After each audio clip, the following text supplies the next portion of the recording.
Iniciando a gravação. Aceita aí, né? Bom dia, meu povo. Como vocês estão? Tudo bem? Hoje, agora, a gente vai para a nossa segunda aula deste curso sobre psicologia atomista, uma introdução, tá certo? E a nossa aula hoje é um pouco mais detalhada, né? Não vamos ter um contexto tão rígido das aulas, elas não vão ser tão pesadas. Porém, é importante que vocês entendam cada passo que a gente vai dar daqui para frente, com o decorrer da aula. Por quê? Né? Como você sabe, toda psicologia ela possui uma estrutura e um funcionamento. Por quê? Só estudar o objeto da psicologia, ela não necessariamente vai dizer como se deve trabalhar. Né? Ela ali só diz com que você trabalha. Então, nessa primeira aula, a gente vai, que logo no próximo slide, fazer um pequeno percurso, tá certo? Primeiramente, a gente vai falar sobre a estrutura psíquica, o funcionamento psíquico, a classificação das emoções, principalmente a classificação das emoções é muito importante quando se fala de psicologia atomista, porque é a partir do desenvolvimento das emoções que a gente consegue trabalhar os transtornos de humor, né, também os transtornos psicológicos, né, e vamos falar principalmente das duas causas, que é o exagero no prazer e a corrupção da consciência, o justo meio saudável e as principais virtudes. Só para a gente fazer uma recapitulação geral da aula anterior, para quem não assistiu, na aula anterior a gente falou um pouco sobre a vida de Santo Tomás e como ele se desenvolveu nessa questão dos estudos e como ele chegou a ser quem ele é. Depois, a gente começou a falar sobre o objeto de estudo da psicologia. Propriamente, o objeto da psicologia é a vida, né? Por quê? Porque a psicologia atomista, ela é, antes de tudo, uma filosofia. Ela não é uma psicologia como a gente entende hoje. Então, todos os estudos de Santo Tomás e de Aristóteles estão voltados no estudo da vida, do comportamento da vida, né? E essa vida ela foi classificada inicialmente por Aristóteles em três, que é a vida vegetativa, a vida sensitiva e a vida racional. Porém, como a gente está falando de uma psicologia, a gente vai falar do homem, né? Porque, em geral, a psicologia estuda o homem. Então, a gente informa aqui essa imagem que a gente chama de círculo concêntrico. A gente vai estudar a vida vegetativa, a vida sensitiva e a vida racional, porém, mais especificamente, dentro do homem. Mas não somente o homem seguindo essas três naturezas. É o homem mais subjetivo, o homem mais afetivo e, principalmente, o homem intelectual. Certo? Pronto. Para a gente chegar assim, esse comportamento desses círculos concêntricos, eles possuem uma estrutura, né, que aqui vocês já vão entrar no tema da estrutura psicológica, que tem dois pontos principais que vocês precisam entender. Primeiro, no homem existe o conhecer e o apetecer, né, que é aqui essa primeira coluna. Conhecer e apetecer sempre vai existir, independente de qual seja a sua abordagem, independente de qual seja a sua religião, independente de qualquer coisa. O ser humano ele é dotado de conhecer e apetecer, tá certo? Porque a partir do conhecer, ele vai gerar dois grandes movimentos. Um movimento é o movimento corporal, que se chama sentidos. O movimento corporal unido ao psíquico. Por quê? Os sentimentos, como muitas pessoas querem colocar hoje em dia, principalmente na psicologia moderna, e necessariamente nas psicologias comportamentais, de que o sentimento ele é algo psicológico. Só que não é. Né? O sentimento ele é algo mais corporal, porque eles são reações fisiológicas que vão adentrar a um objeto sensível. Por exemplo, o sentido da visão, né, eu capto as luzes e as cores. O sentido do tato, eu capto as superfícies, né? E assim por diante, tato, olfato, paladar e audição. E isso tirando também os internos, que entra os armazenamentos. Que no caso ele não cabe aqui no que nós vamos chamar de sentidos. Unido ao corpo, nós vamos ter a psique, mas a psique pura, né, somente a psique, vamos ter o raciocínio. O raciocínio é basicamente a nossa capacidade de se perguntar por algo. Como vocês, alguns de vocês já estão fazendo alguns outros cursos de psicologia atomista, alguns já conhecem, né? Existe uma questão que eu vejo que não é muito tratada, mas ela é muito importante de se saber, que é a questão do... Pode voltar para a estrutura, por favor. A estrutura, voltou. A questão do racional. O Santo Tomás, ele simplesmente não deduziu que sim, que o homem, ele é racional por ser racional. E tem uma questão filosófica por trás, que isso que é muito importante, né? Na psicologia atomista, a gente não se prende somente à psicologia. Existe uma outra matéria, vamos dizer assim, que é muito importante ser estudada, que se chama metafísica. Na metafísica, para a gente entender como forma o raciocínio no homem, tem uma pequena pergunta que sempre vocês vão encontrar na maioria dos livros de psicologia atomista, né, ou então de filosofia atomista, que é o termo quid est. O que é? O ser humano ele é o único animal que é capaz de perguntar o que é das coisas e o porquê das coisas, né?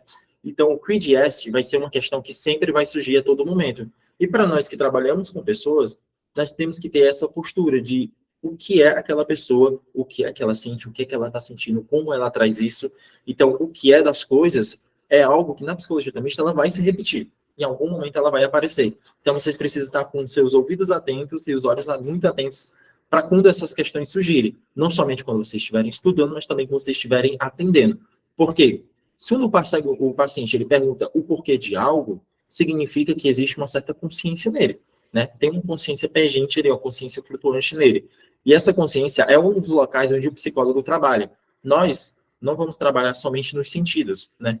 Que é a união do corpo psíquico. Também vamos participar, também vamos trabalhar no racional, que é principalmente o racional. Porém, não somente, né? Porque logo abaixo a gente vai ter a vontade, que é um elemento, digamos assim, o elemento principal. Quando se fala de regulação emocional, quando se fala de algum sofrimento psíquico da pessoa, a vontade ela precisa ser trabalhada, porque muitas das vezes a pessoa está adoecida por aquilo que é da união do corpo e do psíquico, que é o apetecível. Quando ele apetece algo, né, quando ele deseja algo, ele possui dois tipos de forma de apetecer, que é o concupiscível, que é a forma fácil, né, quando você, por exemplo, quer conseguir ali um pedaço de bolo, você vai na padaria lá e compra aquele bolo, né, que é muito fácil de conseguir. Mas também existe o irracível, né, o apetite irracível você pode colocar, por exemplo, o desejo de casar. Tá? Tem pessoas que têm desejo de casar, mas casar não depende somente de você, né? Depende também da outra pessoa. E isso é irracível. É um desejo, é uma inclinação que você tem, porém esse desejo, ele é difícil de se obter porque você não depende somente de você, depende de uma outra pessoa, tá certo? Então, assim, os sentidos está ligado aos órgãos, né? Os órgãos do corpo, né? Que é o tato, o paladar, a audição, visão e a imaginação e a memória. Também vamos ter o racional, que é a capacidade do ser humano de perguntar-se o porquê, né, das coisas, né, perguntar o sentido das coisas.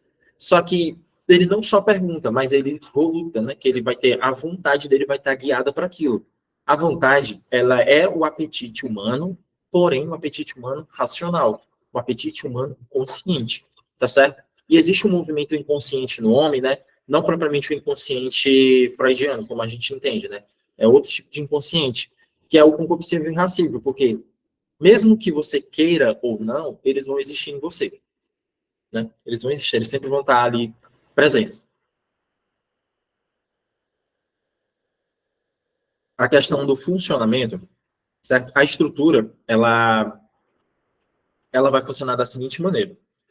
Toda aquela estrutura, ela não vai ficar separadinha entre si, né? Como você não vai tratar um paciente olhando aquelas 4 características separadinhas, né? Todas elas vão ter uma certa união, né? Que no caso a gente vai chamar aqui de funcionamento. E esse funcionamento ele vai dar por 4 etapas, né? Que o primeiro delas é o conhecimento sensível, que é a capacidade de conhecer e sentir. Aqui tem de povo. Certo. O conhecimento sensível é a capacidade de conhecer e sentir. Nisso aqui a gente vai chamar da primeira consciência, que é a consciência sensível. Bom, a consciência sensível ela não está só na capacidade do paciente ver, né? Não está somente na capacidade de enxergar algo, mas ele está na capacidade do paciente saber o que ele está enxergando, saber como ele está ouvindo, né? Muitas das vezes quando o paciente ele chega com aquelas, eu não entendo porque eu estou sentindo isso, eu não entendo porque eu sou desse jeito, né? Porque o que acontece? Esse paciente tem uma consciência que não consegue traduzir aquilo que ele vê na realidade, certo? Como ele não consegue entender o que está na realidade, ele vai ter uma consciência corrompida, uma consciência sensível corrompida. Então, a primeira etapa do funcionamento é entender quando o meu paciente consegue ou não ser consciente dos seus sentidos, tá certo? Então, temos aqui o conhecimento sensível. O segundo tipo de conhecimento é o conhecimento intelectual, que é a sua capacidade de conhecer e de sua capacidade de perguntar, quid est, né? Perguntar o que é das coisas, perguntar o que das coisas. Isso ele vai estar ligado à questão da ideia, do raciocínio, né, do juízo. E também vai estar ligado às suas outras capacidades de se perguntar o porquê das coisas. Porém, aqui é uma questão muito importante, porque tem muito a ver com o psicólogo, né? E tem a ver também com o paciente, que é aquela famosa relação terapêutica. Assim, quando você chega no consultório para falar com o seu paciente, você já cria aquele termo muito conhecido que é os preconceitos, né? O preconceito, ele vai dispor a você uma certa ideia, um certo juízo daquela pessoa. Então, isso vai ocorrer tanto em você como vai ocorrer no paciente. E é importante que você não somente conheça, mas também entenda como ele funciona, tá certo? Então, a gente vai chamar aqui de uma consciência intelectual. Por exemplo, você estudou, você sabe o que é o homem, segundo a sua abordagem, segundo seus conhecimentos em psicologia. Essa ideia que você já tem do homem já te predispõe a como você vai trabalhar com aquele paciente. E a mesma coisa vai acontecer com você. O paciente, ele vai ter ideia do que é um psicólogo, ele vai ter ideia do que é um terapeuta, ele vai ter ideia de como é uma pessoa, por exemplo, ele pode ter sido criado numa família onde todas as pessoas são ruins, né? Todas as pessoas são ruins, então ele vai deduzir que toda pessoa é ruim. Então ele vai trazer uma ideia, um juízo, e essa ideia e esse juízo, eles vão estar sendo raciocinados, né? Eles vão estar sendo posto um ao outro. O slide, ele não fica quebrando o raciocínio total, tá certo? Que nós vamos chamar de consciência reflexiva. Primeiro, consciência sensiva, a forma como eu aprendo as coisas, como eu capto as coisas, tá certo, Natália? Como eu capto as coisas, tá certo? E a consciência reflexiva é como eu organizo essas coisas que foram captadas, tá certo?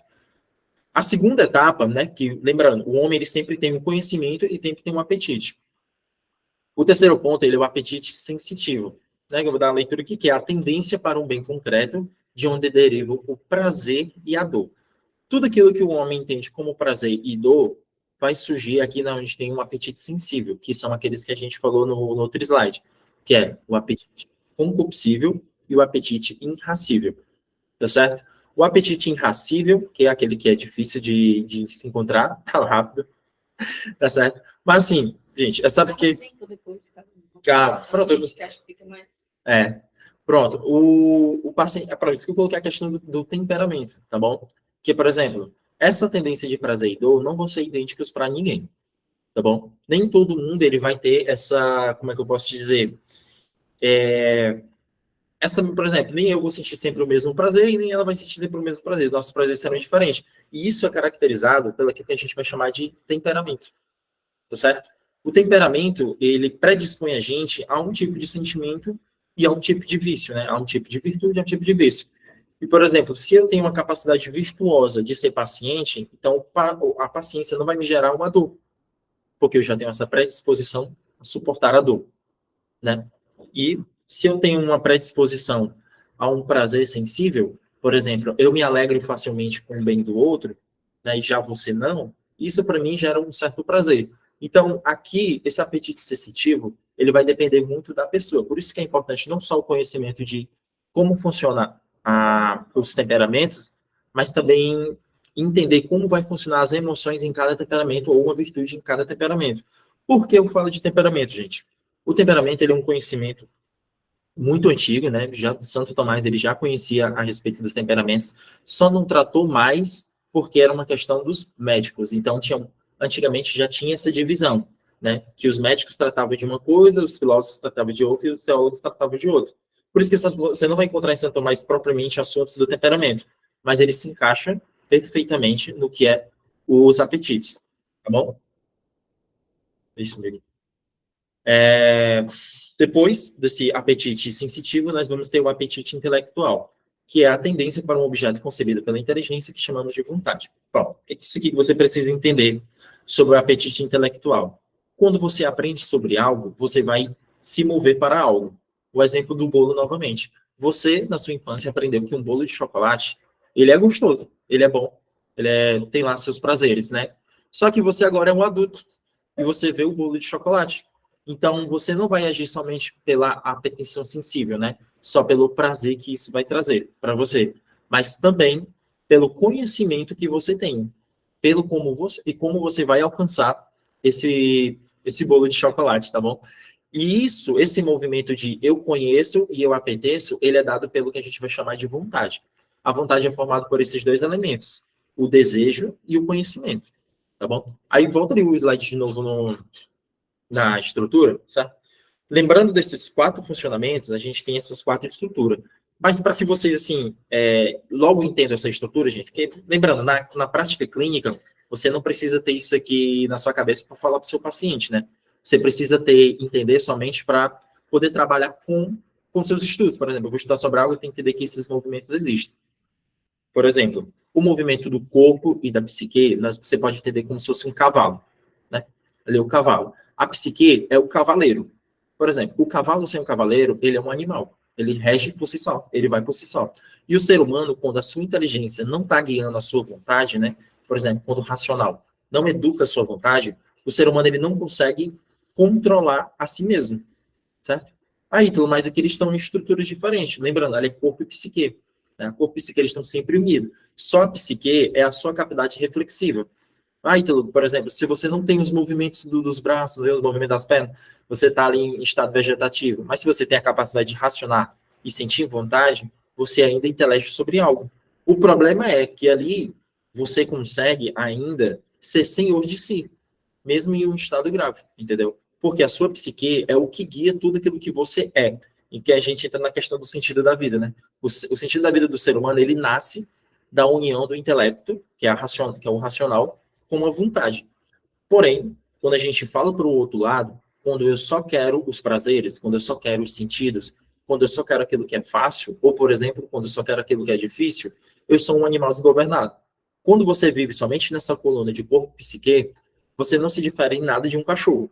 Né? Você é propriamente um animal, entendeu? Então, assim, você vai começar a estudar psicologia atomista hoje, 2 coisas que você precisa entender. Que o ser humano ele é capaz de conhecer e que o ser humano é capaz de desejar, né? Ou APTC, que é na linguagem atomista.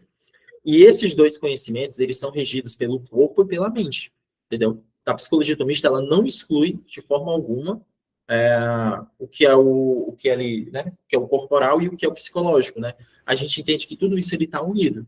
E essa união se dá por alguém que controla e alguém que obedece, né? No caso, o corpo obedece e a mente controla, tá bom? Passa a parte do funcionamento. Aí, esse controle que a mente vai ter sobre o corpo, a gente vai chamar de consciência sensível, consciência intelectual ou reflexiva, vamos chamar de prazer ou dor, e o último, vontade, certo? São 4 elementos que você precisa entender, né? Claro que aqui eu estou trazendo para vocês um breve resumo, certo? Porque quando se trata de psicologia atomista, a gente está falando de um filósofo, então ele tratou sobre esses assuntos de forma muito profunda e é muito complicado, né? De assuntos muito complicados que até para mim, que já tem um tempo de estudo, às vezes eu ainda me vejo com muita dificuldade para entender o que Santo Tomás quer trazer a respeito de cada desses assuntos. Mas, por exemplo, se você está começando agora, vá pelos poucos. Vai entendendo o que é consciência sensível, né? O que é consciência sensível? Sensação, imaginação, memória. O que é uma consciência intelectual? Como eu coloquei aqui, é o estudo da ideia, do juízo e do raciocínio. Sobre prazer e dor. Melhor forma de você entender prazer e dor é você estudar as reações emocionais nos temperamentos, né? Mais à frente eu vou explicar um pouco sobre as emoções. E o apetite intelectual é sobre a vontade, né? Entender como a vontade funciona. E aqui, fazer uma pequena observação a respeito da vontade, que a vontade, ela depende muito do raciocínio, depende muito do seu conhecimento, daquilo que você conhece, daquilo que você entende, tá bom? Para a vontade, né? As pessoas falam muito de educação da vontade, formação da vontade. Vocês têm até um livro, né? Se não me engano. Educação da vontade. A educação da vontade, né? Do Júlio Spaiol. A vontade, a melhor forma de educar ela, dentro da visão atomista, obviamente, e porque funciona, é pela imaginação. Né? Aí entra também a questão da formação do imaginário, né? É um formando o outro. Por quê? Porque na luta que o ser humano tem, nessa luta interna de entender a vontade, né, que é o querer algo, e a imaginação ela sempre vai vencer. Por quê? Porque na imaginação tudo vai ser muito grandioso. Aquele bolo de chocolate não vai ser só um bolo de chocolate, ele vai ser o melhor bolo de chocolate do mundo, né? Ele vai ter a melhor cobertura do mundo, ele vai ser o mais fofo do mundo. E, geralmente, a tua vontade, quando ela quer o bolo, ela só quer o bolo, só quer experimentar o prazer, né? na linguagem neurocientífica, o pessoal fala, só quer experimentar a dopamina subindo, né? Ou os níveis de dopamina subindo. Então, todas as vezes que você, como a gente vai falar com o paciente sobre educar a vontade, educar o imaginário, você sempre tem que fazer essa diferenciação, ó. Não vamos começar logo pela vontade, vamos começar pelo imaginário, certo? Ah, mas como é que eu vou formar imaginário? Através dos sentidos, né? Pela música, pela aquilo que eu vejo, pelo que eu experimento, pela memória, a forma como eu guardo essas coisas, tá certo? Então, lembre-se, o ponto 4 e o ponto 1, eles estão intimamente relacionados porque um educa o outro. O juízo, ele está ligado ao ponto 3 pela simples questão de entender quando uma coisa é prazerosa e quando uma coisa não é prazerosa. Eles estão ligados, né? O 2 e o 3. Isso, eles estão ligados. 2 e o 3, eles estão ligados pelo entender quando a coisa é boa ou não. E assim, todo mundo sabe, né? Quando uma coisa é boa ou não. Por exemplo, colocar a mão no fogo. Só se você tem um problema psicológico muito grave para entender que não é bom, né? Não é bom. Então você já tem um juízo prévio de que aquilo não é bom, não é saudável. Tá certo? Passe o próximo slide, por favor. Pronto. Aqui, para entender toda essa estrutura que eu vim falando aqui para vocês, né? Sobre a estrutura e o funcionamento, né? Ela possui uma organização, né? O corpo e a alma, elas têm ali uma certa organização dos elementos. E quando a gente vai falar do funcionamento, cada um tem um seu espaço, né? Consciência sensível, consciência intelectual, mas de forma prática e estruturada. Como isso vai funcionar? Tem esse autor, que eu gosto bastante dele, que ele escreveu o livro A Filosofia do Homem, que é o Roger Vernanx, que é um livro que eu pensei que estava barato, não está mais, né?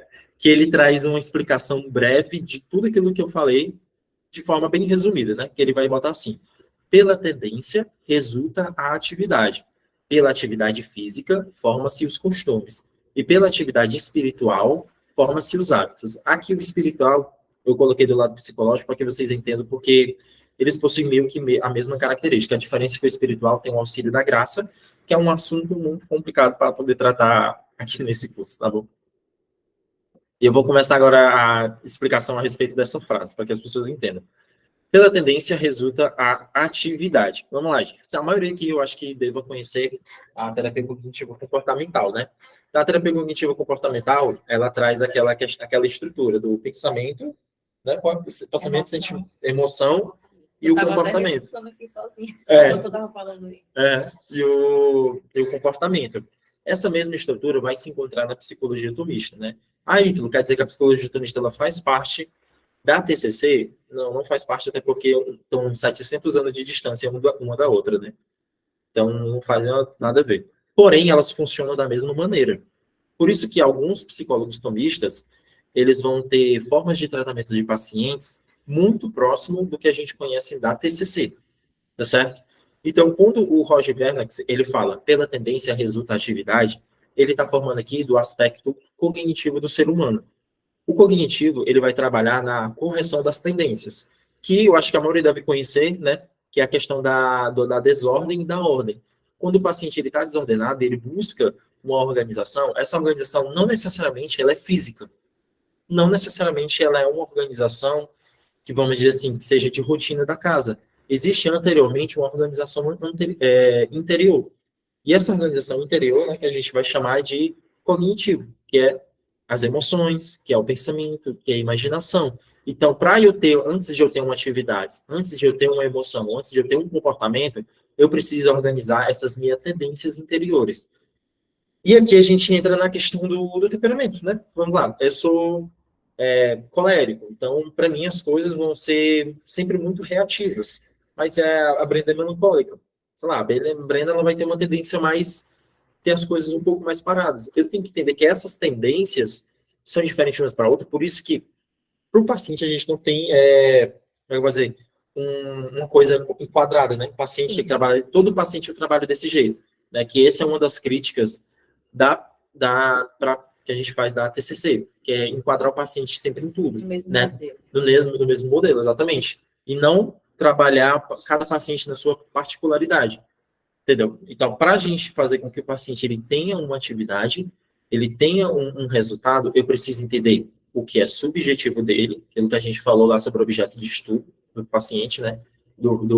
Da psicologia tomista, que essa tendência que o ser humano tem é algo tão particular que, por exemplo, o fato de eu ser colérico não necessariamente fará com que eu me comporte como um colérico. Porque eu aprendi, né, que a gente entra aqui na formação do caráter, que o meu comportamento deve ser X, Y, porque meus familiares se comportam X, Y. Então, a minha tendência, ela foi regulada de uma maneira. Então, essa regulação aqui, essa tendência, né, esse aspecto cognitivo, é um ponto que precisa ser trabalhado para preparar o paciente para alguma atividade, ou então preparar o paciente para entender como vai ser as emoções dele daqui para frente. Então, a outra parte é o volitivo. O que o volitivo, ele é a capacidade do ser humano de mover-se, de agir, né? Minha mão está aqui, para cá, eu vou ali, né? Movi minha mão de um lado para o outro, eu tive minha capacidade de mexer-se, né? Botar assim. Então, o Roger, ele vai botar, pela atividade física, forma-se os costumes. Lembrando, a tendência gera uma atividade, né? E essa atividade é a atividade física, literalmente física. Por exemplo, né? Traz aqui a forma de exemplo que eu ia usar uma linguagem filosófica, mas eu acho que vai ficar muito pesado se eu usar para poder explicar o volitivo. A tendência já é o que a gente chama de capacidade de querer ou não mover-se, né? É a vontade. Entender o que é um prazer e uma dor para a gente poder formar um costume. Por exemplo, ir para academia todos os dias. Ir para academia todos os dias é a coisa mais chata do mundo. Porque você sabe que você vai para lá, você sabe que você vai sentir dor, você sabe que tem que fazer os movimentos que são repetitivos, você tem que fazer tudo isso. Essa capacidade de conhecer algo é a sua vontade. Só que a vontade por si só, quando ela está ali paradinha, ela é só vontade. Mas quando você começa a trabalhar, por mais que doa, por mais que seja difícil, você continua fazendo, você vai gerar um costume. Ainda não é um hábito, é um costume. O costume é o quê? Eu entendo que aquilo é um sofrimento, que aquilo vai me trazer um bem, mas não é um bem presente. Não é um bem no aqui e agora, né? É um presente que vai desaparecer daqui a 10 anos, daqui a 5 anos, né? Mas mesmo assim, eu uso a minha volutividade, que é a minha ação de pegar a minha vontade e colocar em ação. Lembrando, eu corrijo a tendência, que é a capacidade cognitiva do ser humano de entender os seus movimentos interiores para que eu possa agir de forma evolutiva, né? O que é o quê?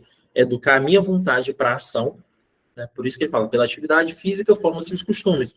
O costume em si, né?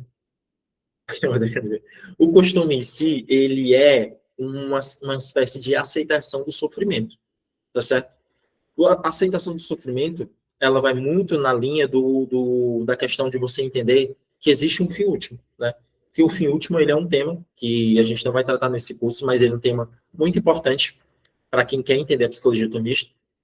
O fim último, ele vai falar justamente daquele bem que está muito longe, não é um bem que está perto, né? Então, se o bem ele está tão longe, muitas das vezes o paciente chega para você e fala assim, eu não vou fazer porque eu não consigo.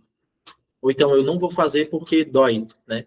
E a gente tem que guiar esse paciente a controlar essa afetividade dele, né, que é essa tendência, para que ele resulte numa atividade. Então, sair da tendência e gerar atividade. E a atividade não necessariamente é fazer algo, é caminhar para algo, mas é tomar a decisão. Então, o volutivo, ele compete na parte da decisão, tá certo? Slide, por favor. Por último, ele vai falar, pela atividade espiritual ou psicológica, formam-se os hábitos, né, que nós vamos chamar de comportamento. Então, mas o comportamento, ele é algo físico, né? O comportamento é algo como eu me vejo, algo como eu me movo. Só que o comportamento, ele não surge de uma hora para outra. O comportamento, ele não forma-se de uma hora para outra, tá certo? O comportamento, ele é anteriormente uma atividade psicológica. Por que uma atividade psicológica? Eu vou construir dentro de mim a ideia de que eu possuo uma tendência, eu tenho que fazer algo. Depois, eu tenho que pensar como eu vou fazer algo. E agora, aceitar psicologicamente, né, que é entre a questão das emoções, as formas como você vai reagir ou não a algo que você faz. Por exemplo, a forma como você reage quando trata com o seu parceiro, a forma como você reage quando trata o seu patrão, tudo isso é o que antecede um comportamento. É uma atividade psicológica, que é, por exemplo, também colocar uma atividade espiritual, mas atividade espiritual vocês podem entender aqui como vício e virtude, que é um assunto que a gente vai falar um pouco mais lá na frente, tá certo? Mas anteriormente é isso. É a forma como eu vou construir esses movimentos. Por exemplo, vocês já se pegaram naquela ideia de que, quando eu tô, por exemplo, quando eu tô com a Brenda, eu me comporto de um jeito. Mas quando eu estou com a Lívia, eu me comporto de outro jeito. Por que esses comportamentos são diferentes? Quer dizer que eu tenho várias personalidades? Não. Foi porque, a partir da minha postura diante dela, eu construí um ideal psicológico, que é um hábito. Eu construí um hábito de me comportar diante dela de um jeito e diante dela do outro. Por isso, às vezes, o hábito ele é difícil de se construir porque você precisa passar por aquilo que é volitivo, né? Que é a sua tendência, é trabalhar a tendência para construir o costume. E quando você construi muitos costumes, você forma o hábito, né? E o hábito o que é? É não sentir mais a dor que você sentia no outro.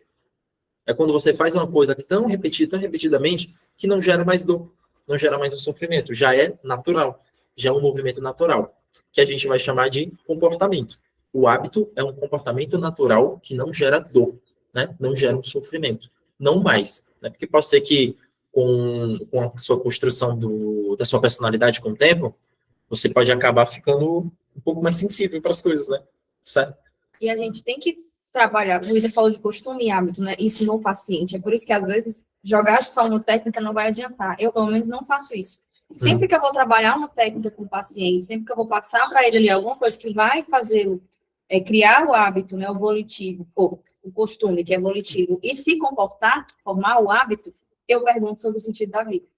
Porque o paciente precisa se mover para isso. E é aqui que está a diferença da psicologia tomista, né? Porque a gente faz um movimento inverso. A gente não pega emoção, comportamento, primeiro cognitivo e homem. A gente faz o inverso. Homem, emoção, comportamento e volitivo, né? Eu não posso só classificar meu paciente.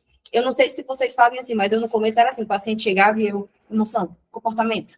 Só assim a gente não consegue chegar, porque a gente está enquadrando ele num modelo só. Eu preciso fazer o movimento inverso, que é o que o Ítalo falou. O que é? Que é a questão da psicologia tomista. Então, o que é esse paciente? O que ele está me trazendo aqui? Eu faço o inverso. Primeiro eu coloco ele lá, o homem, depois eu vou entender como ele funciona no volitivo, no cognitivo, no comportamental. A gente faz essa inversão, né? E eu acho também interessante, eu ia comentar lá na frente, mas aproveitando que eu estou falando agora, que a psicologia tomista, ela também convida a gente a estudar o homem, né? Eu preciso estudar quem vem até mim, para que eu possa, aí sim, entender todo esse funcionamento. Pronto. De forma geral, essas três coisas que você precisa entender, que alguns locais, né? Alguns locais, alguns materiais, por exemplo, se alguém aqui quiser se aprofundar mais no estudo da psicologia tomista, às vezes vocês vão encontrar o seguinte termo: terapia cognitiva, volutivo, comportamental. E isso é uma TCC? Não, gente, isso aí não é uma TCC. Isso aí é a psicologia tomista, tá certo? A psicologia tomista em prática, tá bom? Porque existe uma diferença. Existe a psicologia tomista enquanto como é que se diz? Enquanto teoria, né? Que é essa parte que eu estou tratando com vocês, e existe uma psicologia tomista em prática.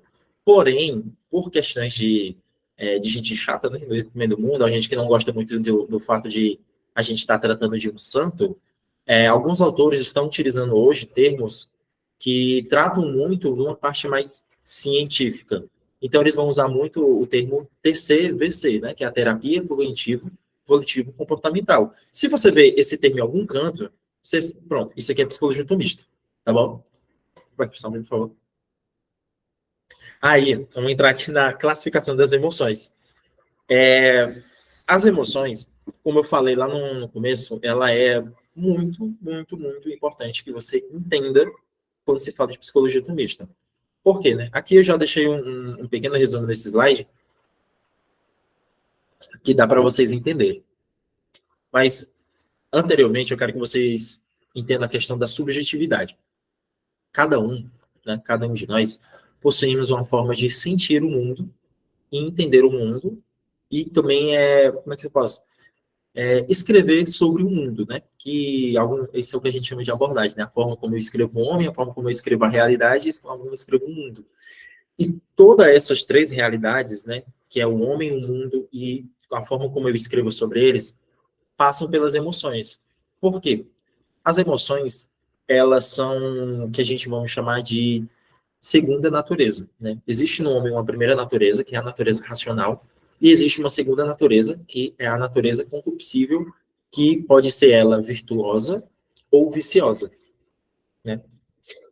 Sempre que vê concupiscível, já sabe que está relacionado com essa parte emocional, porque aqui a gente não vai tratar tanto com esse nome, não é emoção. A gente não vai, por exemplo, toda vez que você vê alguém falando de algum material, algum livro que fala de concupiscível e irracível, já saiba que ele está falando de emoção, tá certo? Isso, dentro do linguajar atomista, né, é o que a gente tem de emoção.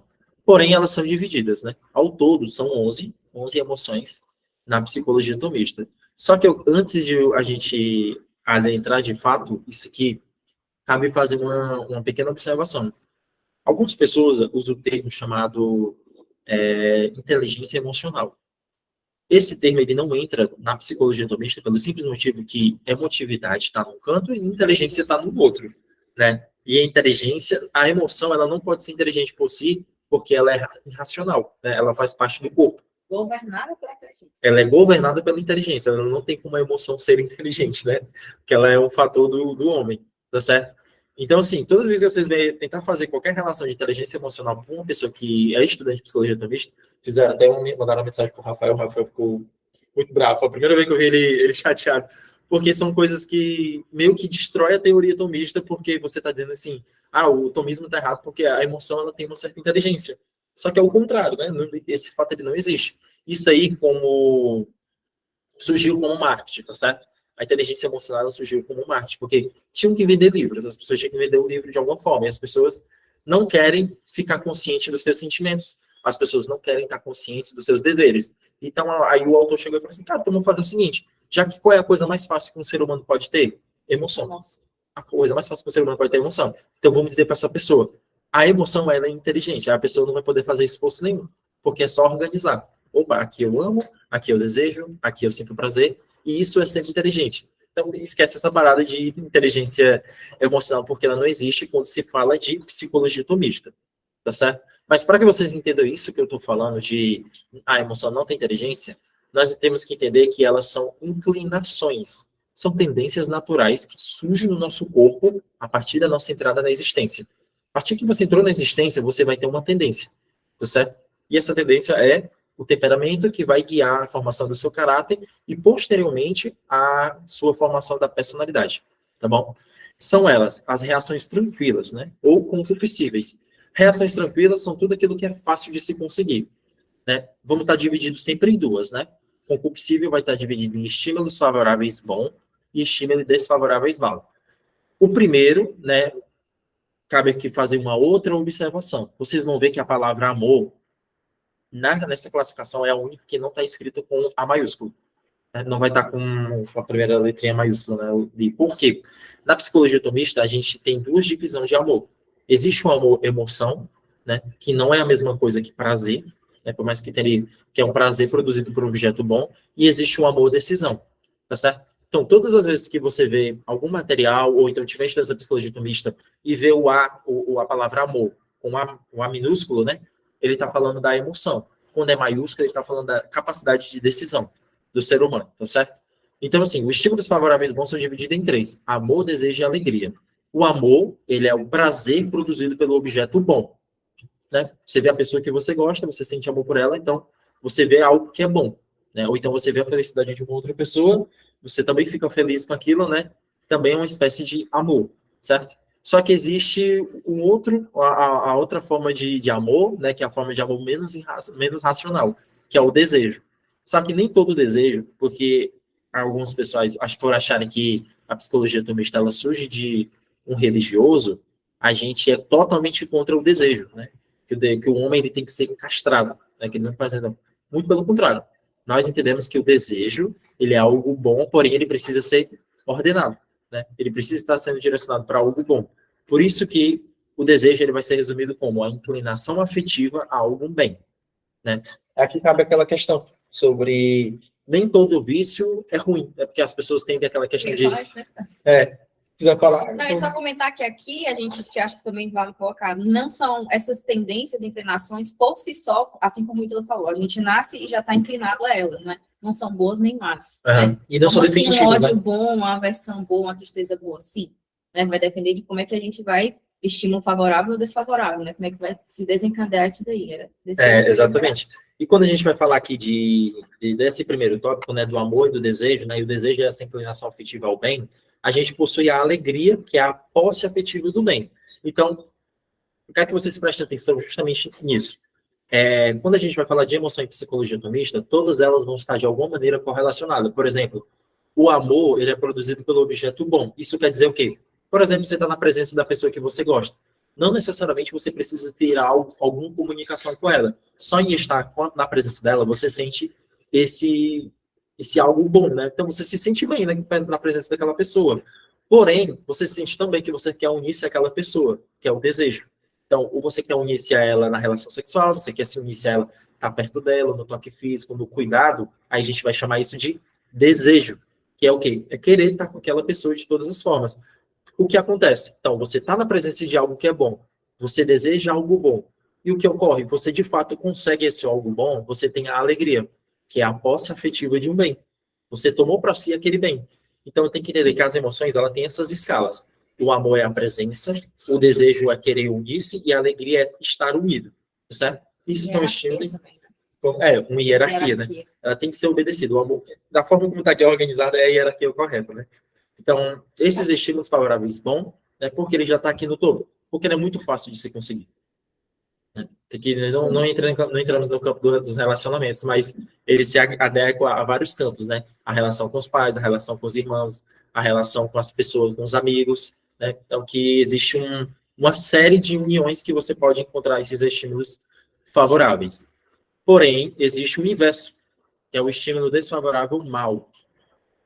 Tudo que você entende já nesse primeiro, sobre amor, desejo e alegria, também vai ter o inverso, né? Que é o ódio, que é o prazer produzido pelo objeto mal. Mas quando você está na presença daquela pessoa fofoqueira, ali, que você odeia, não quer estar perto dela, né?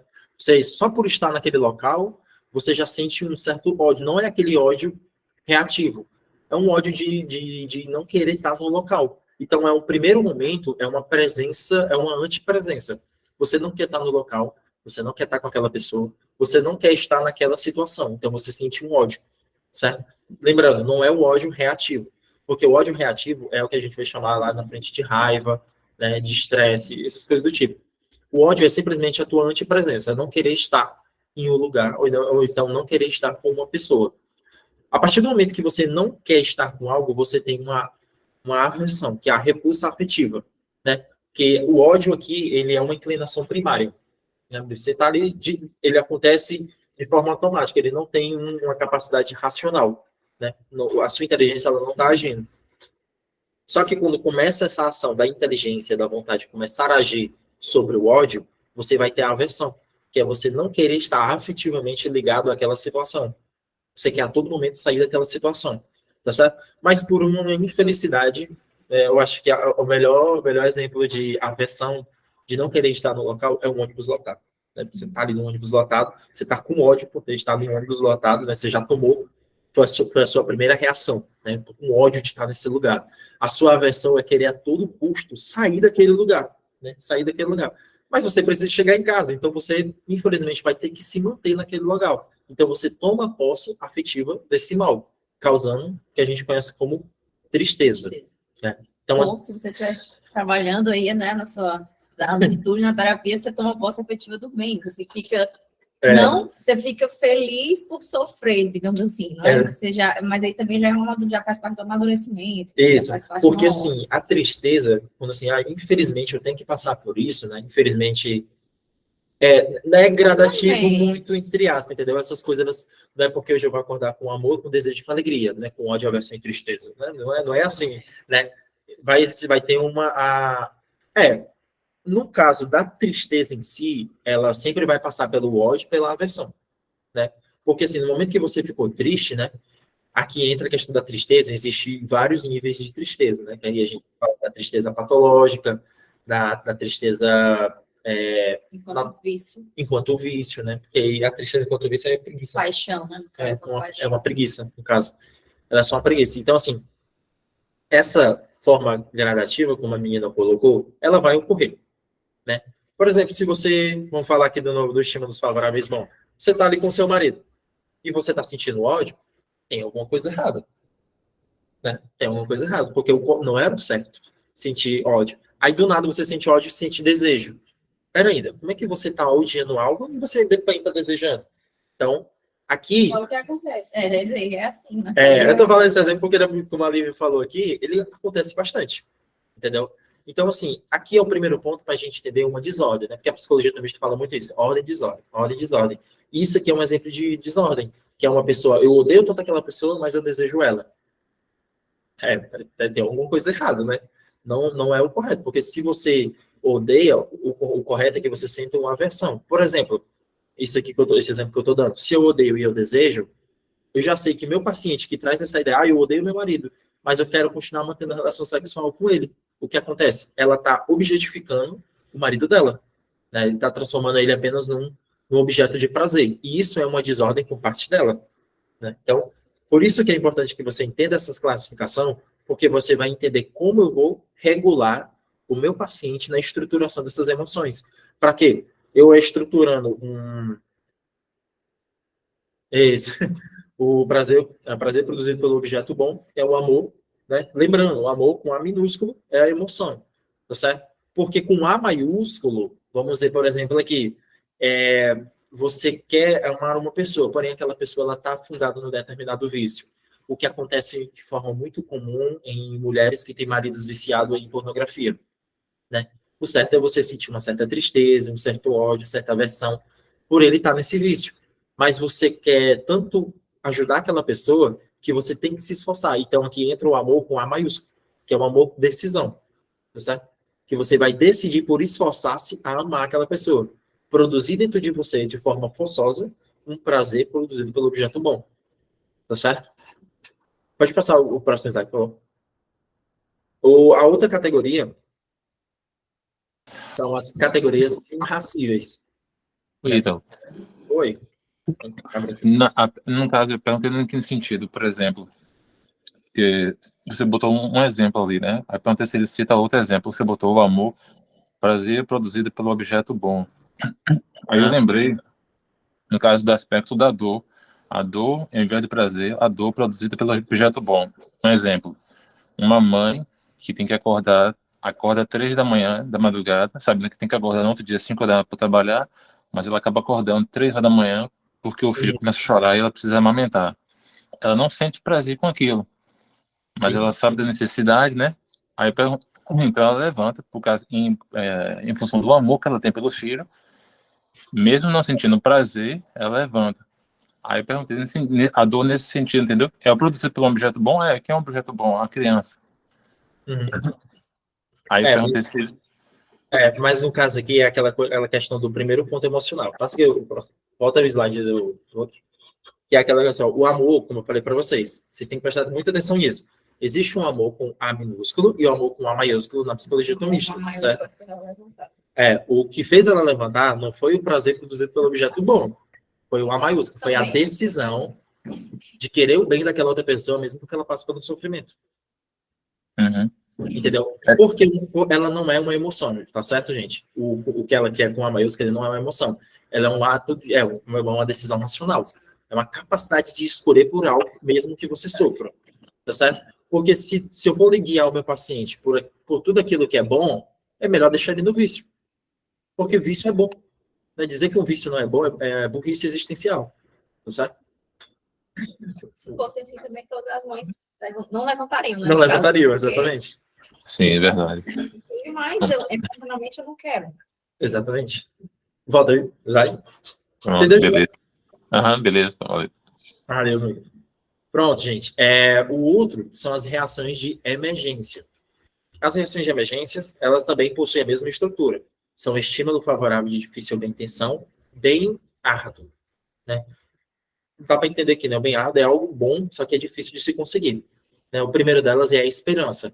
É uma inclinação afetiva a um bem obtível, embora árduo. A esperança que eu acho que todo mundo entende, né? Mas esse linguajar que eu coloco, assim, inclinação afetiva. A esperança, ela é uma emoção, tá certo? Ela não é como é que eu posso dizer? Ela não é apenas um dado do raciocínio. Ela é, de fato, uma emoção, porque você espera por algo bom, né? Esperar por algo bom, porém, você sabe que aquilo é difícil. O melhor exemplo de todos, seu livro chegando pelos correios. Demora.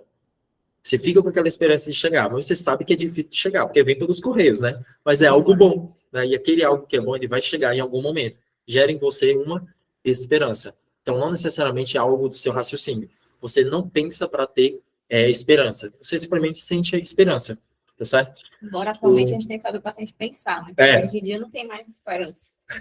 Hoje em dia... Mexeram exatamente aí. Cara, isso me fez me lembrar uma coisa muito interessante.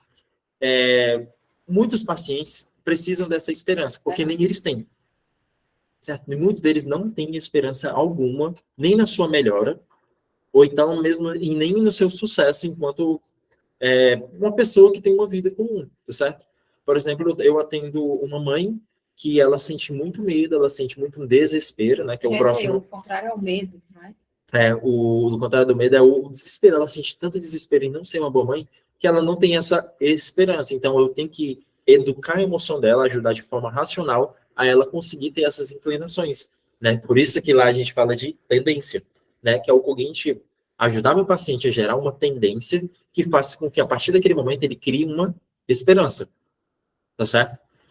Essa esperança, ela pode ser criada trazendo 2 tópicos muito importantes. Ensinando o paciente aquilo que é bom e ensinando para ele que nem tudo que é bom é fácil de se obter. Tem que esperar. Tem que esperar, né? E aí entra a prática das virtudes também. Aí você começa a trabalhar a virtude da paciência. Exatamente. Por quê? A virtude, né, quando a gente vai falar mais lá na frente um pouco sobre elas, a virtude ela tem essa característica de ser difícil, né? Eu sempre coloco as virtudes como um bem árduo, né? Todas elas são bem árduas. Elas são muito boas, porém difícil de se conseguir e fácil de se perder. Né? Que é outra tarefa difícil colocar para o ser humano, né? Ali. Então, a esperança, vocês têm que entender que ela sempre vai ser sempre uma reação emocional e não racional, né? Emocional e não racional. Por que eu falo isso? Dentro das terapias cognitivas, por mais que elas sejam muito boas, elas colocam muito essa ideia de que é fácil eu construir uma emoção a partir de um comportamento, né? É fácil eu educar, só que não é fácil porque ela não gera não é gerada, na verdade, não é gerada por um comportamento. Ela é gerada por uma atividade anteriormente psicológica e anteriormente espiritual, tá certo? Então, para eu ter esperança, eu tenho que entender que existe um fim bom em algum canto. Existe um fim bom em algum canto, tá certo? Mas o contrário da esperança, né, sempre lembrando, sempre vai ter o contrário um do outro, né? E o contrário da esperança vai ser o desespero, que é a inclinação afetiva a um bem difícil de obtenção, considerada inalcançável. Né? Isso aqui também é muito fácil de se entender, que é simplesmente quando você entende que não vai alcançar de forma alguma aquele bem. Então, você sofre por não saber que não vai alcançar. Dói o teu coração não saber que vai alcançar aquele bem. Então, o desespero, muitas vezes os pacientes chegam desesperados, toda vez que um paciente chegar desesperado ali na clínica, chegar com um sofrimento, chegar, eu estou muito desesperado, você precisa dar um nome aos bois. Saber que se esse desespero, ele é real ou não. Tá certo? Porque muitas vezes esse desespero vai estar relacionado a essa emoção. Porque, por exemplo, um bem que ele pode alcançar, né? Um bem difícil de alcançar, sei lá, ele quer comprar uma casa. Só que ele vê que uma casa é muito caro, né? Os valores da casa são absurdos, e ele está ali num empreguinho que não tem como conseguir tanto dinheiro. Então ele quer tanto aquele bem, mas ele sabe que é inalcançável para ele entra no desespero. E o que acontece quando ele entra no desespero? Essa emoção, ela cresce ao ponto de diminuir a capacidade do paciente de pensar. Por isso que a maioria dos pacientes, quando chegam na clínica, eles chegam desesperados. Por quê? Porque ele não entende por que está triste, ele não entende por que ele está passando por aquele sofrimento, ele não entende o porquê dói aquele determinado sofrimento, entendeu? Aí, desespero, vocês entendem sempre isso. É o contrário da aversão pelo simples motivo do rebaixamento da consciência. A esperança tem uma elevação da consciência, que é, eu estou consciente que eu vou conseguir aquele bem. Eu estou consciente de que o meu livro vai chegar pelos correios. Né? E o desespero, não. O desespero já é uma inclinação afetiva que vai abalar a tua consciência. Que é aquela consciência sensível que a gente falou da outra vez. Né?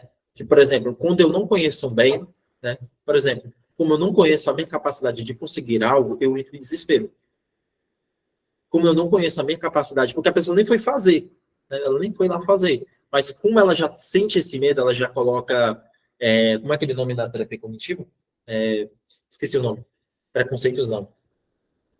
Esqueci. Tem um nomezinho específico que se de crenças, né? Crenças limitantes. Crenças limitantes. Lembrei, crenças limitantes. São crenças que ela coloca, o que impede de ela ver aquele bem. Certo? Você não consegue ver aquilo que é bom porque ela está ali colocando sempre um impedimento, outro impedimento, outro impedimento. E isso gera o desespero. Aí eu, como um bom psicólogo, ela como uma boa psicóloga, vamos lá e vamos tirando esses impedimentos, mostrando para ele que existe, olha, Karina, tem ali um bem. Ó, você tem que ver, isso aqui é bem. Mas é difícil. Pois você tem que criar uma esperança porque é árduo. Aquele bem é árduo de se conseguir. Você pode curar da sociedade, você pode se curar da depressão, mas entendendo que isso vai gerar um caminho muito difícil.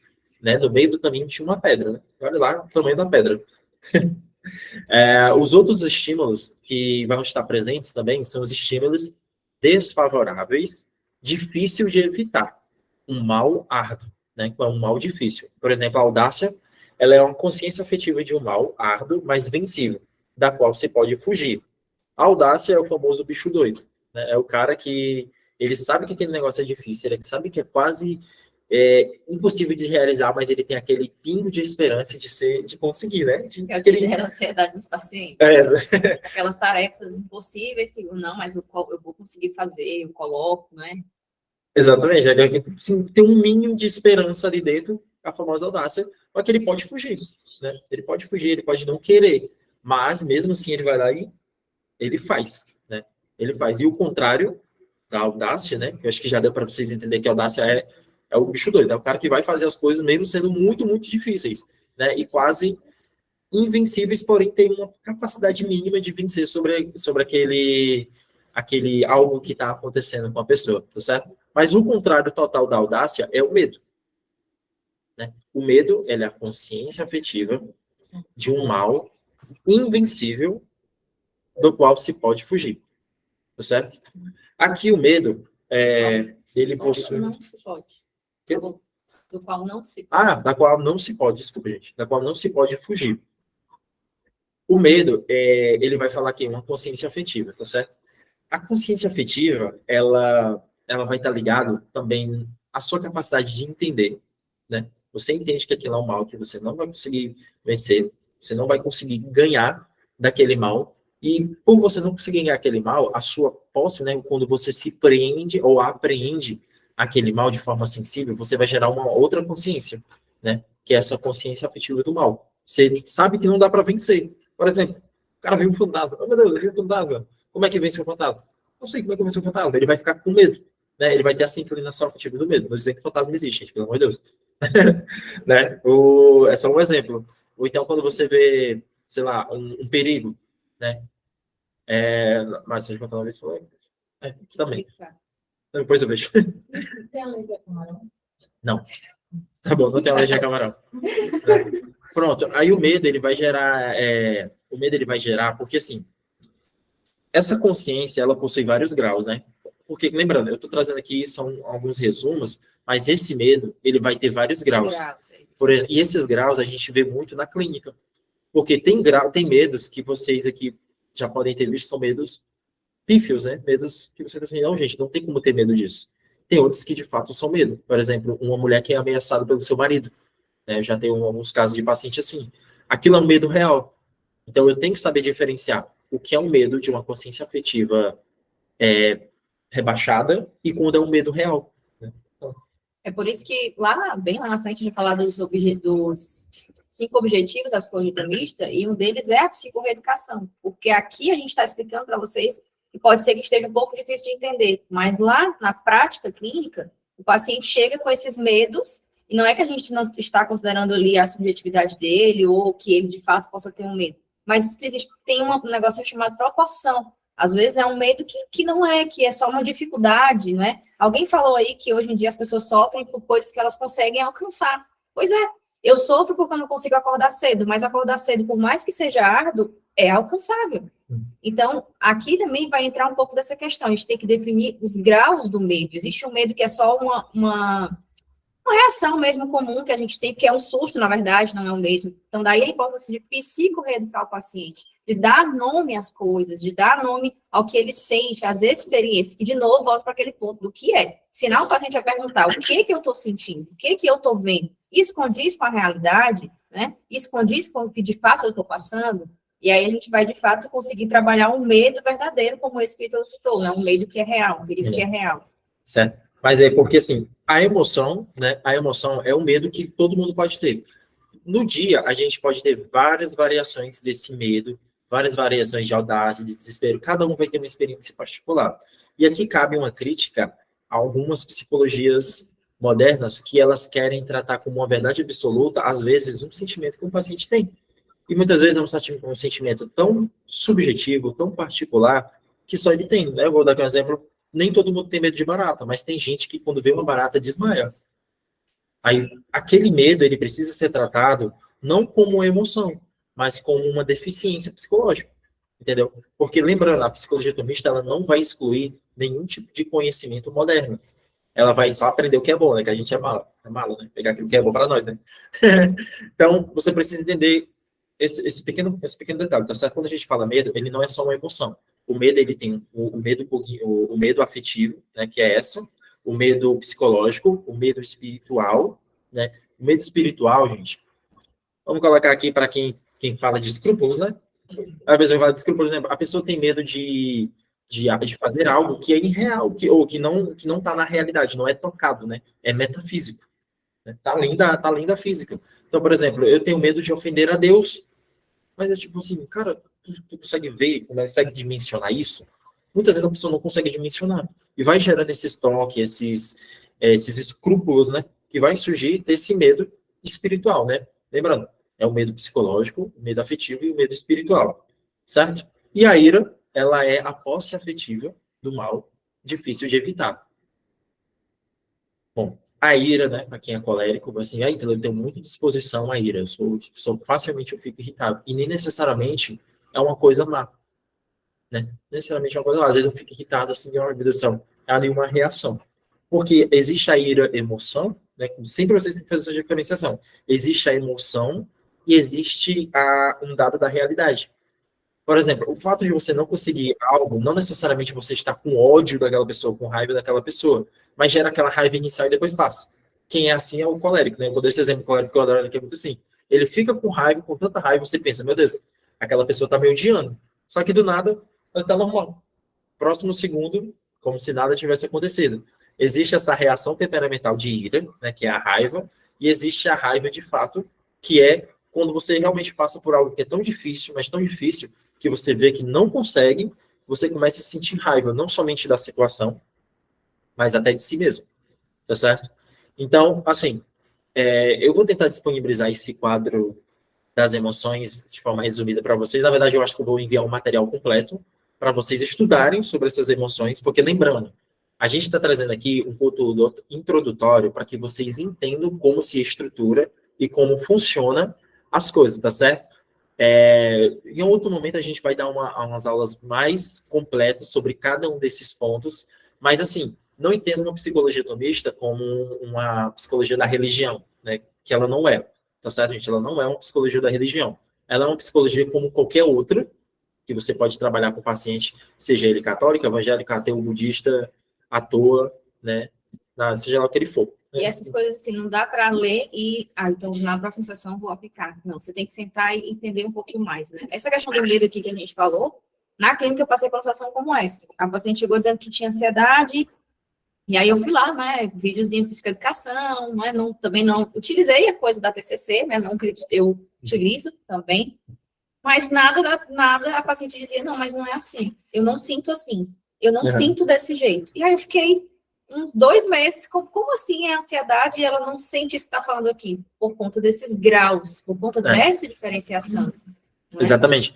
E quando a gente vai falar aqui assim, porque eu e a Brenda, né, e as meninas do Avante, a gente quer que vocês tenham esse contato inicial de como funciona toda a psicologia tomista, para que vocês não cometam o erro, que às vezes até a gente comete de ir lá no YouTube, pega um negócio muito rápido para resolver um problema, e não vai resolver, porque a gente precisa se aprofundar.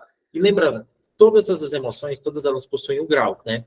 Eu ia dar uma aula sobre a formação da consciência, mas depois que eu vi que ia ser, daria umas 3 horas brincando, né? Por mais que eu falasse devagar, né? Que eu tô falando um pouco rápido, por mais que eu falasse devagar, ia durar muito tempo, porque é uma aula que explica como a consciência humana e o inconsciente, que eu sei que esse assunto vocês gostam bastante, eles são formados, tá certo? Mas a consciência e o inconsciente, todos dois, né? Todos os dois, eles estão pendurados, né? Estão ali postos em duas grandes estruturas, que é o vício e a virtude, né? E a gente vai começar aqui a falar um pouco, bem resumido, né? Já estamos bem perto de finalizar nossa aula, que é sobre os vícios, né?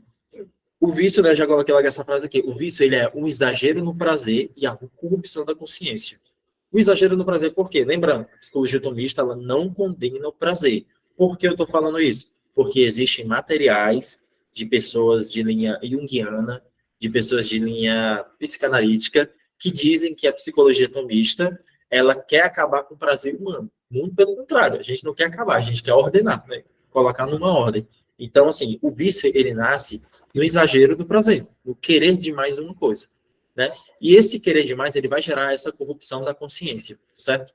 Por isso que eu coloquei aqui, Tomás afirma na Suma Teológica, chama vício o que vês faltar à perfeição da natureza. Por exemplo, tudo que falta da perfeição humana, tudo que falta da perfeição humana é um vício, né? Ah, então eu não quero falar de vício, eu não quero falar de virtude. Mesmo que você não queira, elas vão estar presentes na sua vida. Um exemplo, pergunte uma pessoa que não tenha os 7 vícios capitais. Encontre uma pessoa. Eu tenho absoluta certeza que vocês não vão achar. Porque mesmo que você querendo ou não, elas sempre vão existir. Porque ela é uma tendência que existe em nós, que lá no contexto teológico, lembrando que Santo Tomás, ele é um teólogo, né? Antes mesmo de ser um psicólogo por vocação, né? Um teólogo, a gente vai chamar de o pecado original. O pecado original, o que é? É essa inclinação a esses vícios. A gente tem essa inclinação, mas por ter essa inclinação, não quer dizer que ela faça parte de nós, porque em nós existe uma perfeição, uma bem-aventurança que possui uma reta ordem, né? Passa o slide, por favor. E os vícios, eu acho que já é conhecido da maioria de vocês, né? E novamente, gente, eu estou trazendo um resumo de cada um aqui. O orgulho, vamos dizer que é o vício cabeça, o vício chefe que manda em tudo, né? O orgulho, ele sempre vai ser o que vai reger os outros. E ele é conhecido por ser um amor desordenado por si mesmo. Nós devemos nos amar, né? Muito psicólogo diz isso, né?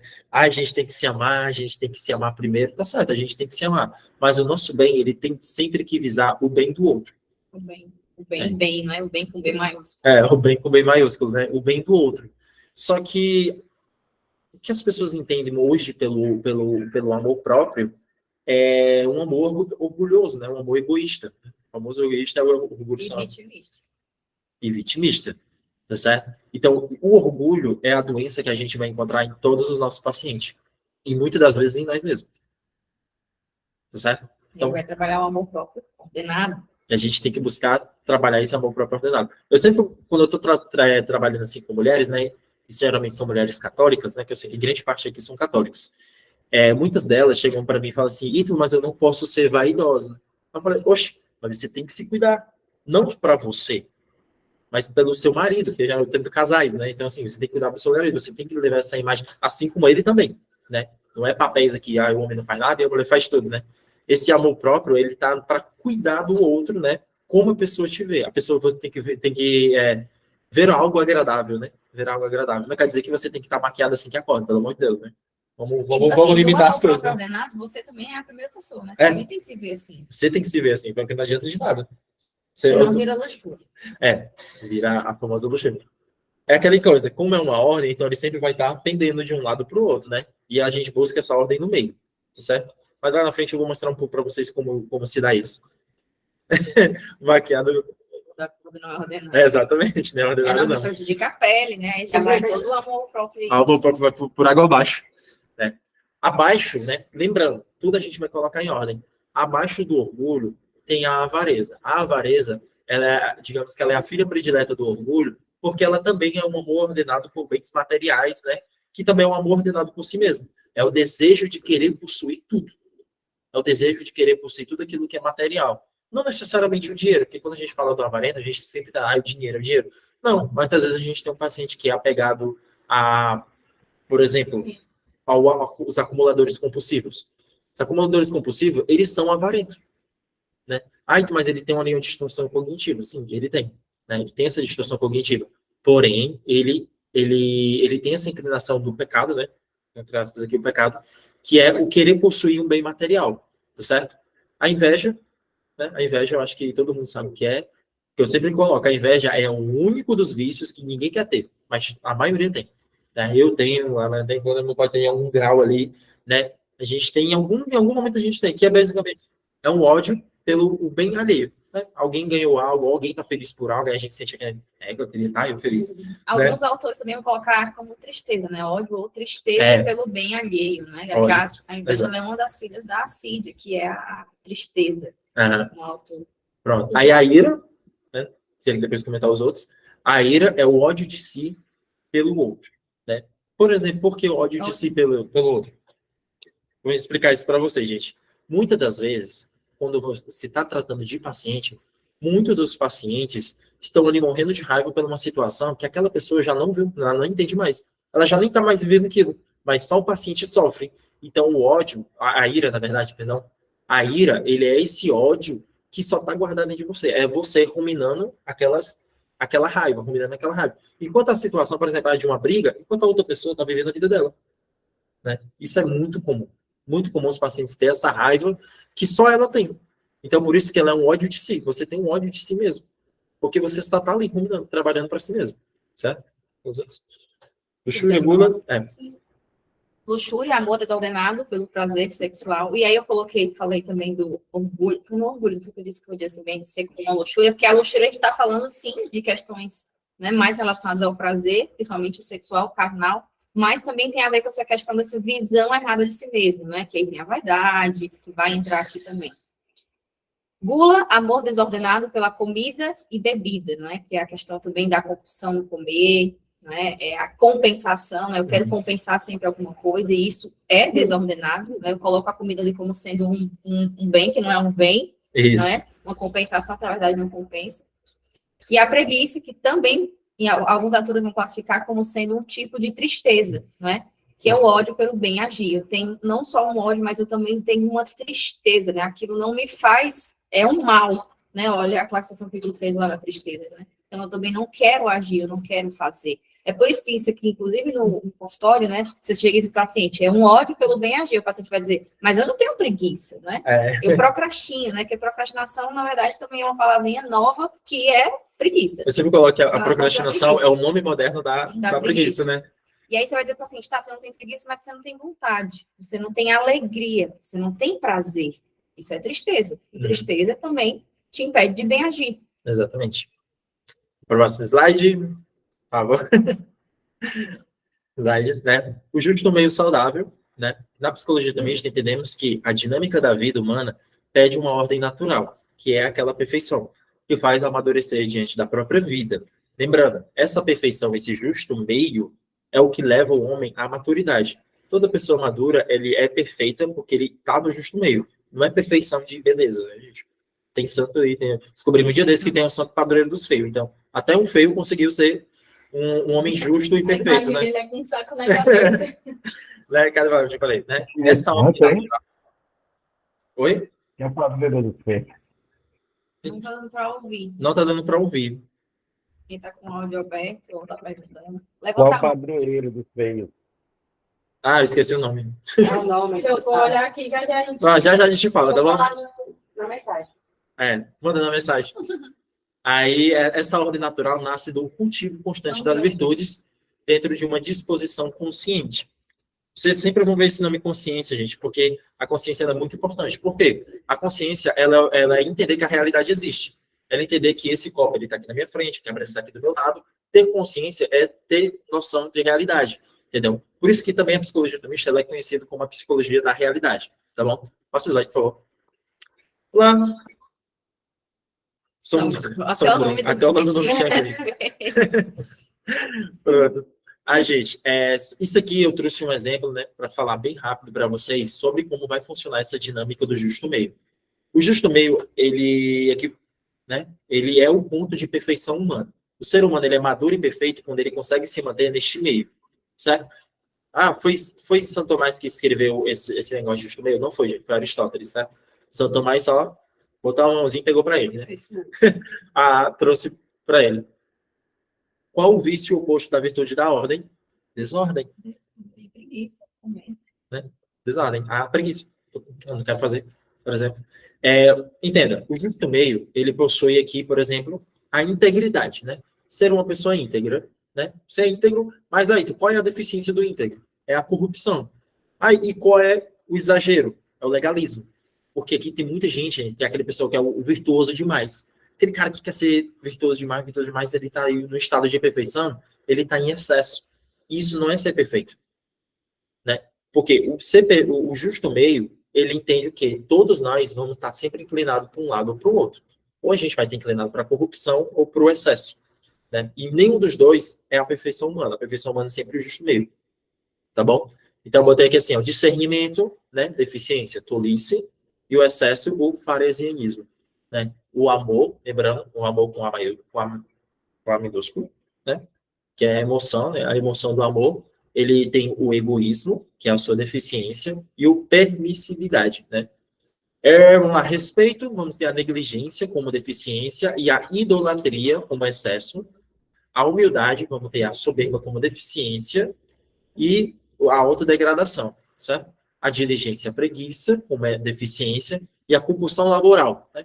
A diligência, a compulsão laboral, que só vai fazer uma observação a respeito disso, entender que a preguiça, ela também está associada a quem trabalha demais. Né? Por mais que seja muito contraditório, muito doido, mas isso é um excesso, né, de diligência, é um excesso de não sou preguiçoso, tá vendo? Eu trabalho muito, aí fica ali às 12 horas trabalhando. De desordem, por isso que a preguiça é contrária à ordem, né? Completando a pergunta da moça. É a preguiça mesmo. Certo? Depois dessas ordens comentários, tem sua procrastinação. Tá. Aí tem a temperança, né? Que tem a lenciosidade e a rigidez. Cadê? Pronto. A rigidez. E por último, temos a coragem e a coragem, que é o justo meio, a covardia como deficiência e a imprudência como excesso. Tá certo? Pode passar o último slide, por favor? É o último? Não. Passa. Pronto. Passar? Prudência. Volta. Pronto. Bom. Dentro desse justo meio, onde tem o excesso, né? E além do excesso, a gente tem a deficiência. Nós vamos ter 4 virtudes principais que irão guiar principalmente o trabalho do psicólogo tomista, né? Do terapeuta tomista, do psicoterapeuta tomista, né? E do psiquiatra tomista, que são as 4 virtudes cardeais. Esse resumo aqui, ele é do professor Martinho Michelaria, que vocês já conhecem pelos os trabalhos que eles estão fazendo, né? Esse negócio ficou no meio. A primeira das virtudes que a gente tem que trabalhar com o paciente é a prudência, né? E aqui eu trouxe esse resumo, que é a sabedoria prática que nos permite regular as nossas emoções e nos relacionar com as outras pessoas de maneira que for melhor para a nossa felicidade e para o bem comum. Preste bem atenção. A nossa felicidade e bem comum quer dizer, ser prudente não é ser escravo. Ser prudente não é servir aos outros, né? É fazer essa troca relacional, né? Eu estou me sentindo bem pelo grupo estar bem, certo? Eu sempre vou me sentir feliz, eu sempre vou estar feliz pela felicidade do outro, né? A prudência, ela vai entrar aqui no aspecto da psicorreeducação. Na psicologia moderna, a gente vê muito o termo psicoeducação. Só que a gente, na psicologia tomista, acreditamos que todos os pacientes já aprendem sobre emoções desde o dia que nascem, né? Então a gente vai ter um trabalho de psicorreeducação, né? E propriamente na psicorreeducação, a gente vai ensinar o paciente as questões prudenciais, né? Como ela vai ser prudente em determinada situação, como ela vai ser prudente em determinado dever dela, né? Ou então na determinada atividade que o psicólogo passar. A outra virtude, que vai ser a virtude que vai estar ali logo em seguida, pelo simples motivo que ela vai controlar as nossas emoções de forma prática. Lembrando, prudência teórica, né? Que é a psicorreeducação, e a temperança é a prática, né? A temperança é a virtude que regula o apetite concupiscível para que não haja impulsivamente diante dos bens sensíveis, que o atraem intensamente, especialmente o alimento e o prazer sexual. Tá certo? Atividade concupiscível é aquele desejo de querer um bem a todo custo. Querer um bem a todo momento. Só que a gente precisa regular esse bem. Então, a temperança ela entra na regulação da atividade, para a gente poder formar os costumes e dos costumes formar um hábito. Entender que para chegar no costume existe um caminho árduo, e esse caminho árduo ele vai ser trilhado pela temperança. Então, que tipo de atividade, por exemplo, eu posso passar pelo meu paciente? Sendo que eu também tenho experimentado, né? Porque na psicologia também a gente tem isso que o psicólogo também ele tem que experimentar para poder falar antes, né, sobre o assunto. O jejum. O jejum é o exemplo mais simples que a gente tem para falar um pouco da temperança. O pastor, por favor. Pode falar, Deus? Fortaleza, virtude pela qual nosso apetite irascível se sustenta na defesa do bem comum, apesar do temor que a presença de grandes males, especialmente a morte, desperta, segundo a natureza. Eu também gosto de dizer que a fortaleza é uma virtude da abertura, né? Às vezes o paciente ele chega forte, mas ele chega forte porque ele constrói umas muralhas que não são suficientes, né? Qualquer coisa derruba, não é uma verdadeira fortaleza. Exato. Né? E aí, dentro da fortaleza, vão entrar essa questão da magnitude, da própria paciência. Lá no livro A Prática a Conquista das Virtudes, Francisco Fausto, né, vai dizer que a fortaleza não é só ser forte no sentido de lutar, não é só isso, né? É ser forte no sentido de saber tolerar, esperar. São coisas que a gente consegue fazer com que o paciente aprenda, né, dentro da clínica. Exatamente. A justiça é a virtude que inclina a nossa vontade a dar aos outros, com constância, o que lhes corresponde. Esta virtude é aperfeiçoada por uma disposição que a transcende, que é a amizade, graças à qual amamos o outro como a nós mesmos, de modo que o próximo é visto como um outro eu. Alterípse. E na questão da justiça, eu sempre trago no paciente também a justiça com ele mesmo, né? Olha, você foi criado dessa maneira, você é um homem, uma mulher que tem tendências, tem virtudes, habilidades. É justo, né, que você faça isso com você mesmo, que você não denome as coisas, que você não pratique as virtudes para sair desse vício. Então, a justiça, ela também tem uma dimensão... A gente pensa na justiça muito como questão social, né? O que aquela pessoa fez aqui tem que pagar. Mas não, a justiça é dar o que é devido, sem excesso, sem deficiência. Ao outro, a mim também.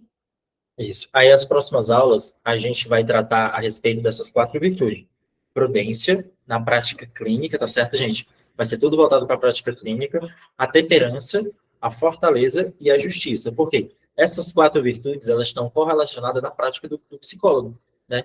Porque a prudência, eu vou educar o meu paciente, tá certo? A temperança, eu vou dar as atividades para ele, certo? Eu vou dar aquela atividade que ele precisa fazer. Aí o outro aluno escreve, fortaleza. É a capacidade dele resistir. Porque muitos pacientes chegam e eu não consigo. Você consegue sim, vai fazer. Aí a gente vai explicando como ele pode resistir àquele... abrir para esse processo que ele está sendo para terapia, você quer mudar. Exatamente, ele já ele quer mudar. E a justiça é ele saber dar da devida forma.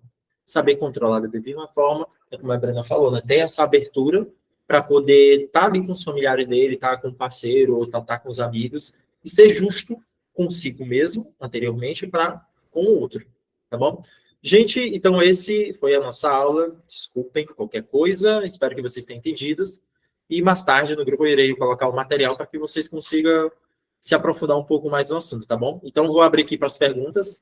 Eu queria só responder a da procrastinação, que vamos lá. Foi aqui. Como é que fecha aqui? Por último, né? Para a gravação. Vai gravar as perguntas.